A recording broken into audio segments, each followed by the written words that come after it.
So Endless Dreams just got way better. Once your scenario gets to phase 6, there's a gate appearing instead of Eternal Dreamers on the map. You can find them by hovering your mouse on them. It's gonna be called Manibus the Nightmare below the main name of the boss. Now for each server this might be in different location. For me it's on the bottom left of the map. You will know what it is whenever you see the icon of it being replaced. Instead of looking like this, it will look like that. So sometimes this can disappear and all you need to do is just change worlds. Now you might be wondering, what is the point of farming this boss? What do you get from it? The best thing you get from it is keyword suffix mod selection crate nightmare difficulty, which what you've spent farming these bosses every 5 minutes or 10 minutes, however long it took you, you can literally get the keyword nightmare difficulty mod crate for just farming every 40 seconds or every 1 minute. The best build for Manibus is going to be Shrapnel Last Valor. It is literally the best. Nothing beats it. If you try to bring your Boom Boom into the boss, it's not gonna go well because the dino is not gonna hit the boss whenever shooting it. So mainly you want to have Zap Cam, because when you use Zap Cam, you basically summon it like this, aim with your gun, and it's gonna flash on the enemy. Once it zaps on the boss, you basically get 43.2% more weapon damage. To get Zap Cam, you need to kill the Tundra Monolith boss, the Secret Servitor, on Pro mode or Hard mode, up to you. Just get a level 5 and that's all you need. What are the other options if you don't have the Scar build? I highly recommend just getting the Scar, especially if you want to farm this boss, as it will save you loads of time and you'll be able to speed up farming your mod crates. But let's say you want to use Primal Rage. Is Primal Rage good for Manibus?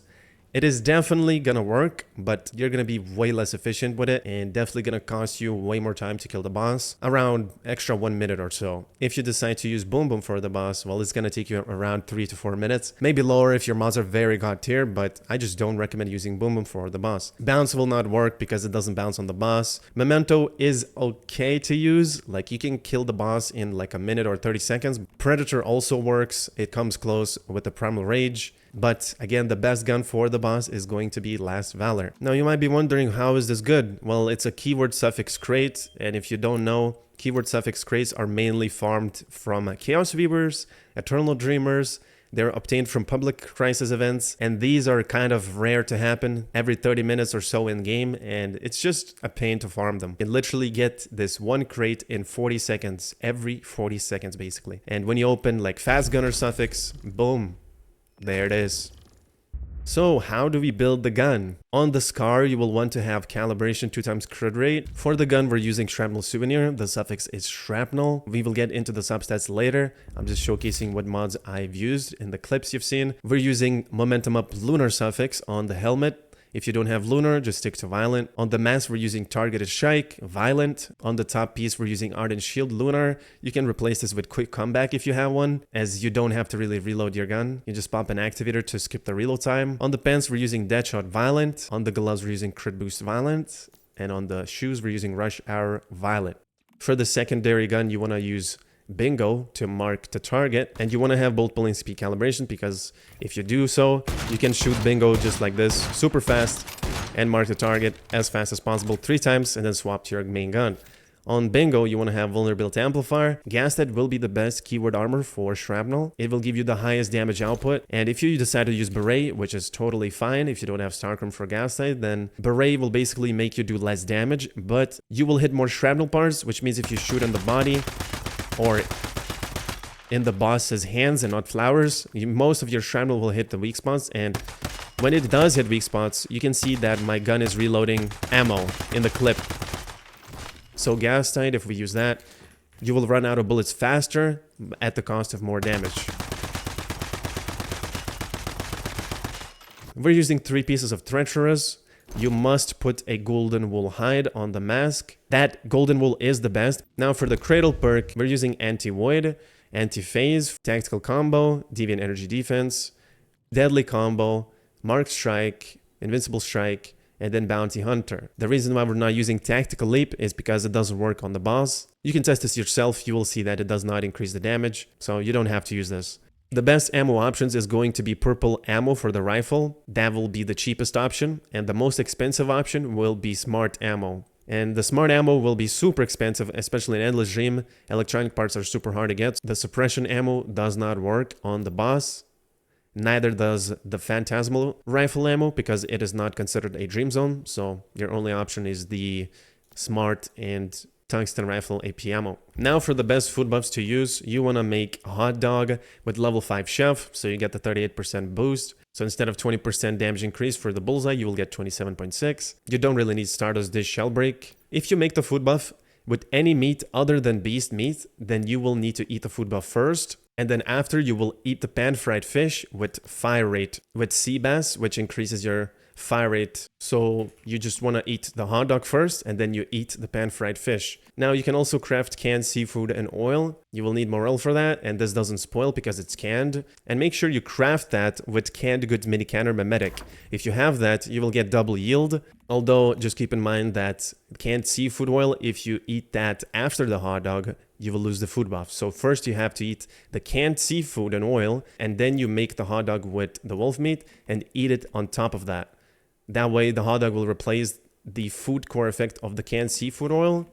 And since the hot dog is made with no bonus effect of the beast meat, since the sea bass is considered a bonus effect, as you can see fire rate boost here, that is a bonus effect, it will just get replaced and you will have 2 food buffs of hot dog and fire rate. Now this spreadsheet will be available in my description. You can click the link and just simply click here what you want to see for the min-max sheet, for the mods list, and for the short sheet, so you can have an easier understanding of what mods there is, what armor there is, calibration, food buffs, and hides, and the deviation. Here I explain why Targeted Strike is better than Shrapnel Carnage. Targeted Strike will be the best option as long as you mark with Bullseye or Crossbow. Doesn't really matter what you mark with, as long as you mark it, you're good to go. Now for Shrapnel min-max sheet, here you can see what substats to use. You can see fully min-maxed damage you can possibly get, and the maxed out crit rate you can have, maxed out weapon damage bonus if your mods are maxed, and gray ones. Now, shrapnel crit damage is not different multipliers. It's just additive to your crit damage, which is this. So we have 217. If you had 25% shrapnel crit damage bonus, you would basically have to add that to crit damage, and now you would have 242. So don't treat it as a different multiplier if you wanted to calculate your damage. Now, for the suffixes, you want to focus on violent mods, which 4 of your violent mods are marked in yellow over here. 1, 2, 3, 4. That's why we have 4 violent mods here. Lunar 2 mods are marked on the helm and top piece, and 1 shrapnel mod is marked on the gun. So for the shrapnel gun piece, you want to have suffixes of shrapnel. That has to be maxed out shrapnel damage bonus gold, shrapnel crit damage gold, gray ones gold, and shrapnel weak spot damage green. Now, it's fine if you get shrapnel suffix like this, so gold shrapnel damage bonus, green shrapnel crit damage, gold gray ones, and gold weak spot damage. This is completely fine to get that. As long as you get these 3 bonuses, you're good to go. You also really need to focus and get gray ones 6% because that will boost your damage by a lot. And you just want to focus on crit damage, weapon damage, and damage against gray ones on 4 violent mods. Here is the order to focus, so gray ones is the most important. It should be the first substat on every single of your mod. Crit damage is the second most important, and third one is weapon damage. Lastly, the attachments don't really matter, but what I used was Tactical Suppressor. It gives you the most range, so what range does in this game is it gives you less damage fall off when shooting far range. I don't think it really affects the boss, but that's what I used. Sight is Compact Reflex Sight, and for the laser sight, you can either use this for less stability so your gun doesn't kick that much, or just use accuracy. Although it doesn't really matter. You can probably use this, and you don't really need accuracy because the boss is literally in front of you, almost touching you, bruh. And for the mag, you want to have golden mag. Now for the melee, you want to have a kukri, because what we do in the clip, as you saw, we take a sticky ice crystal, which you obtain from the ice pod deviation. And the way you get this is the Psy Fridge, which is in Way of Winter over here. You can just transfer one if you played in Way of Winter. So you just have to farm the fridge boss and you will get ice pod on the end. And this ice pod will make you ice crystals. All you need to do is throw it down like so. Hold V.